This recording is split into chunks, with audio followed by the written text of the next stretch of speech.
Welcome to Cupcakes with Cal and Kona, and today we have Luke McKenzie. Luke, thanks for opening the house up to us. I know you've been pretty busy and got a lot going on this week, so thanks for coming in. Alright, so we're going to get straight into it, and first of all I just want to say how you've leaned up a lot. Are you on the paleo diet? Oh yeah. So how long have you been on that for? And that's obviously working out pretty well. You know, you had a pretty good run last year, and things are looking good again for this year.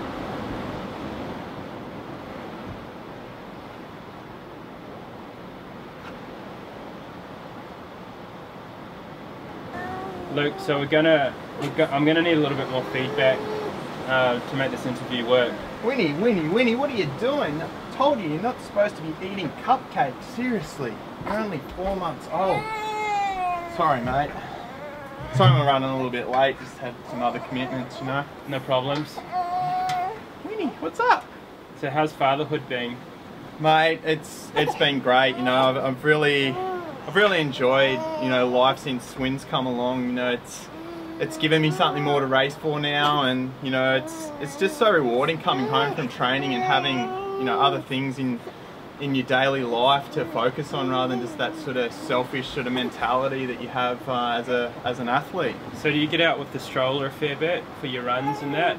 I actually have, and you know, it's been fun just to mix it up a little bit like that. Hey, are you alright?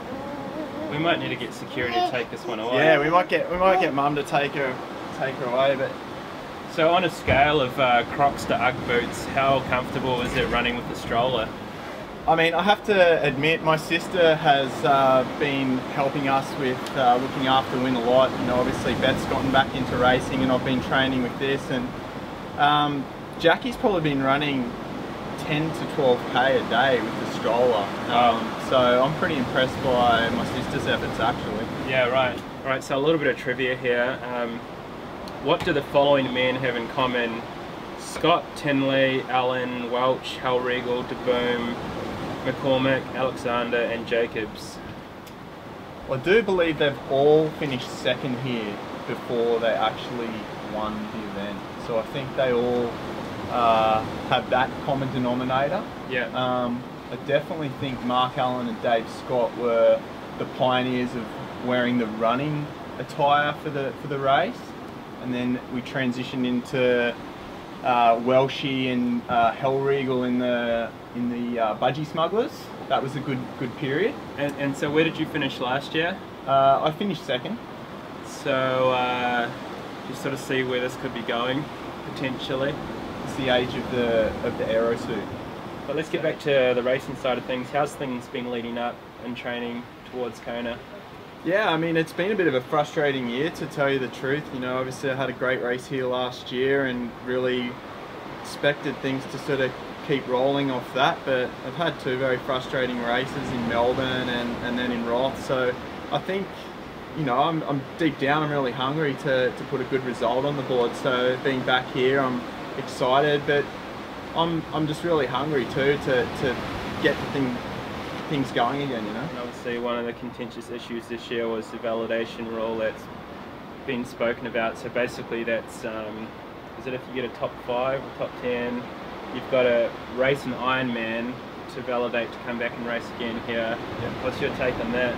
Yeah, I mean, you know, I would really like to see the people that win this race be honoured with, you know, I guess the respect to be able to come back and race. And I don't know, I think I don't begrudge any of the top guys for going to races like Challenge Roth or, you know, Abu Dhabi or some of these other big races. You know, we're racing professionally here and we're trying to earn money. You know, these other races are obviously marquee races that value having pro athletes, and I'm not saying that Ironman doesn't value having pro athletes in their race, but I definitely see, you know, if these guys are capable of winning this race and have won the title, I think they've earned their right to come back here and race again the next year. So you validated with Ironman Melbourne and the straps on your welding mask obviously came undone a little bit, and then you headed over to Roth with your wheelbarrow because there's plenty of money to be made in those races. But obviously it didn't go as well as you'd expected. You might have cracked in the heat and done your best Dancing with the Stars audition out on the run there. So what sort of happened there, and how have you sort of countered that to make sure that doesn't happen again here? Because it's been stinking hot, pardon my French. Yeah, I mean, yeah, it's just a book of excuses, really. You know, I mean, that's something that I really, you know, I've always sort of prided myself on, you know, not having excuses. But this year's it's been super frustrating with just, you know, dumb stuff that's happened. And I think that it's made me hungrier to have a good result here, because I know that I've had that result in me all year. You know, the training's been there. I feel like I've been ready to produce it, and then just these things come up. And, you know, everyone goes through that. You know, there's not a person on the start line that doesn't go through something during the day that's going to, you know, be that roller coaster that is Ironman racing. So, you know, it's just what, you know, I've got to get on with the job, and I'm fit, I'm ready to go and give it everything on next Saturday. Some would say that's hashtag character building. Just going back to 2013 where you finished second here at World Champs, you led the race for a good proportion and you're run down by the eventual winner, Freddie Van Laird. What was that like to sort of lead the race, and, you know, did you think you were going to, how are you feeling? Did you think you were going to go on to win? Yeah, I mean, it was an exciting day for sure. You know, obviously to lead the World Championships, to race that, it's a childhood dream to be at the front of this race. And, you know, it was a bit frustrating that I just hit a bit of a tough spot in the energy lab, and I've worked hard on the back end of my run this year. I think hopefully if I can take that into the race and just, you know, take everything away from what I learnt last year, and just probably just the depths that you have to go to in this race to try and win it. I think they're the things that you take away. You know, I'm armed with this year. And how would you sort of best summarize what that kind of feeling is? You know, like when you're running down the energy lab, it's hotter than hell down there, and how does that sort of feel to, like, someone who doesn't know much about triathlon? Like, what does it feel like? Yeah, I mean, the lab has been a little bit of a stumbling block of mine, so I feel like that I've gone out there and tried to embrace it a little bit more during this preparation. But at the same time, I'm trying not to overthink it as well. You know, obviously there's a lot of tough events out there that have hard portions to it, and I think you just got to look at it as another aspect of the course that you've got to get through, and everyone's going through the same thing. So, you know, I was able to lead the race up until that point last year, and I came good after it, so there's no reason that there needs to be, you know, any wheels falling off there this year. Was there any exchange between you and Freddie Van Laird when he came past? Did you call Gruppetto, or did he just run straight past? Did you know he was coming? Like, he was obviously a cyclist for second place. Yeah, no, I was hurting big time. You know, I think my pace had really dropped off at that point, so he actually went flying past. But I was just looking for the special needs station at that point, and, you know, so I got my special needs into me, and, you know, sort of realised that, I still had a good chance at second, and to tell you the truth, I still felt like with such a long way to go, you know, maybe Freddie's wheels could fall off too. So yeah, you got to stay in it, and that's probably the biggest thing I took away from last year. You know, I was able to come good again and you know, consolidate that second place. So I've heard the Ironman described as an 8-hour troubleshoot. What are you sort of thinking about? Are you thinking about Beth, or will you be thinking about Win, like during these, you know, these tough sort of parts? Do you just not think at all? Or you've heard like Mark Allen, he talks to the island, like, what do you do?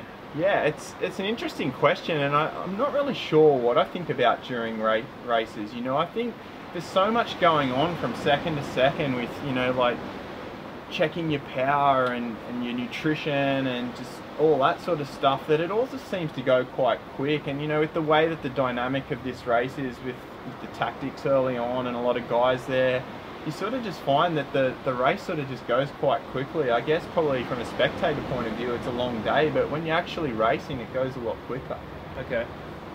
Alright, the social media section where I ask you guys to send me through a few questions I can ask Luke, and Actually, this first one's from Luke McKenzie.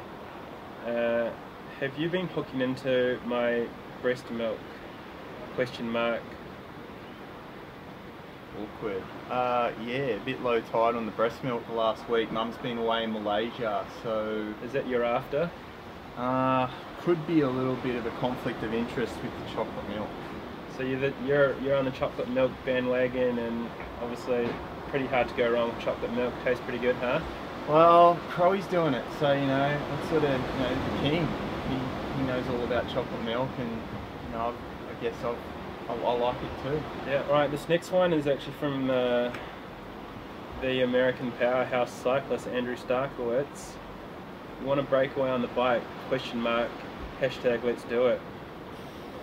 He put the hurt on me early last year. I was able to reel him in, but he really came home strong last year. I'm really not sure I've got the goods to stick with him. I can imagine it's more painful than childbirth trying to go with him. Heck, I've noticed this past year, especially last year, you rocked the trucker cap, and you've also aligned yourself with an awesome foundation, Challenged Athletes Foundation out of San Diego, and you're also doing something this year for them. Yeah, no, I've got my new and improved Go Luke trucker hat for this year that we've put online now. It's for sale for $20, and you know it's going to a good cause. I've aligned myself with CAF because you know last year after this event I went to their race in San Diego and was just inspired by what's happening there, and it's just been a local charity for me in San Diego. I'm constantly seeing these guys getting around running with one leg or in a wheelchair up on Camp Pendleton on their hand cycle, and I'm constantly amazed at what these guys are doing. So it's just, you know, it's good to be able to give back as well. You know, obviously the trucker hat was a bit of a hit last year, and just being able to do something with it that's a bit more meaningful is great. Awesome. So people can get that on your website? Yeah, go to lukemckenzie.com. The links is there, and yeah, grab yourself a Go Luke trucker hat. I appreciate the support. You know, we've already had quite a few sales, and you know, I really appreciate that people are taking the time to get into it. It's cool.